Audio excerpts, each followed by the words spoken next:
Visakha steel plant దుర్ఘటన కార్మిక లోకాన్ని తీవ్ర దిగ్భ్రాంతికి గురిచేసింది. అయితే ప్రమాదం జరిగిన వెంటనే ఎన్డీఏ ప్రభుత్వం స్పందించిన తీరు, బాధితులకు అండగా నిలిచిన విధానం యావత్ రాష్ట్ర ప్రజల దృష్టిని ఆకర్షించింది. ముఖ్యంగా విద్యా, ఐటీ శాఖల మంత్రి నారా లోకేష్ విశాఖ పర్యటనలో చూపిన చొరవ, మాట్లాడిన మాటలు ఆయనలోని రాజకీయ పరిణితిని చాటి చెప్పాయి. కేవలం పరిహారం ప్రకటించి చేతులు దులుపుకునే సంస్కృతి తమది కాదని, బాధితులకు శాశ్వత భరోసా కల్పిస్తామని లోకేష్ ఇచ్చిన హామీలు కార్మిక కుటుంబాల్లో కొండంత ధైర్యాన్ని నింపాయి.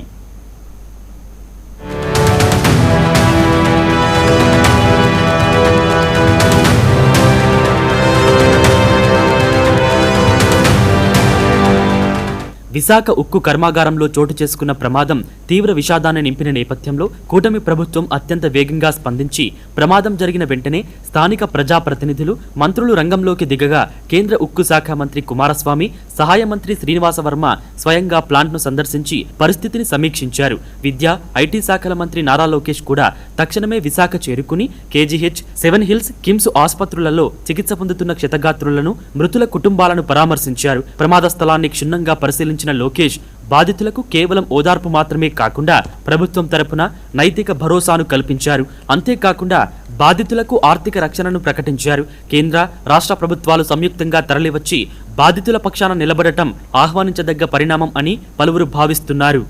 ఎక్స్‌గ్రేషియా ఇస్తామని చెప్పి అంటే ఎలాంటి డౌట్ లేదు. ఒక ఆయన ఏమన్నాడంటే, విచిత్రం, ఒక కార్మిక నాయకుడు ఏమన్నాడంటే, అసలు మీరు ప్యాకేజ్ ఇవ్వకుండా ఉంటే ప్లాంట్ తెరిసేది కాదు కదా, ప్లాంట్ తెరుచుకుని ఉంటే మనిషి చనిపోయాడు కాదు కదా. అక్కడే విధానం అండి ఇది. మీడియా మిత్రులు, ప్రజలు కూడా ఆలోచించండి దయచేసి. ఏంటిది?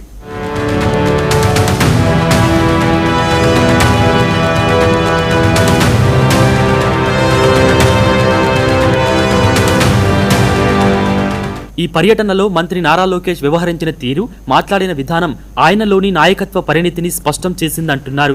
బాధితుల సంక్షేమమే పరమావధిగా ఆయన మాట్లాడిన విధానం బాగుందని పలువురు ప్రశంసిస్తున్నారు. కేవలం ఒక చెక్కు ఇచ్చి వెళ్లిపోవడానికి తాను రాలేదని, బాధిత కుటుంబాలకు శాశ్వతంగా అండగా ఉంటామని స్పష్టం చేశారు లోకేష్. ప్రమాదంలో మరణించిన వారు పర్మనెంట్ ఉద్యోగులైనా, కాంట్రాక్ట్ కార్మికులైనా సరే వారి కుటుంబంలో ఒకరికి శాశ్వత ఉద్యోగం కల్పిస్తామని కేంద్ర మంత్రి కుమారస్వామి ఇచ్చిన హామీని ఈ సందర్భంగా గుర్తు చేశారు. గతంలో ఎన్నడూ లేని విధంగా అవసరమైతే దీనికోసం ప్రత్యేకంగా కేబినెట్ ఆమోదం కూడా తీసుకుంటామని ప్రభుత్వం ప్రకటించడం కార్మికుల పట్ల ఉన్న గౌరవానికి, బాధ్యతకు నిదర్శనమన్నారు. అంతేకాకుండా తక్షణ సహాయం కింద మొదటి విడతగా మృతి చెందిన 8 కుటుంబాలకు 25 లక్షల రూపాయల చొప్పున భారీ పరిహారాన్ని ప్రకటించారు. దీంతో పాటు నిబంధనల ప్రకారం రావాల్సిన పిఎఫ్, ఎక్స్‌గ్రేషియా, ఇతర ప్రయోజనాలన్నింటినీ లెక్కగట్టి నేరుగా అకౌంట్లలో వేసే పూర్తి బాధ్యతను ప్రభుత్వమే తీసుకుంటుందని హామీ ఇచ్చారు. ప్రైవేటీకరణ జరగకుండా ఆపిన స్టీల్ ప్లాంట్ ఒకటి కూడా లేదు. అలాంటిది విశాఖ ఉక్కు కేవలం 1 and only ఎన్డీఏ ప్రభుత్వం ఆపింది. ఎందుకంటే మనకి ఎమోషన్ తగ్గచ్చు, మనం కాపాడుకున్నాం. కార్మికులు చూసుకునే బాధ్యత నాది. ఈరోజు కార్మిక సంఘాల నాయకులే ఇంత బాధ చేసినట్టు వాళ్ళు మాట్లాడే విధానం చూసి, డబ్బులు ఇచ్చేయండి, డబ్బులు ఇచ్చేయండి అంటే డబ్బులు ఇచ్చి చేతులు దులుపుకుని వెళ్ళిపోమంటారు మమ్మల్ని. అదా మా బాధ్యత? నేనేమన్నా కుటుంబాలను మేము ఆదుకుంటాం. ఎస్,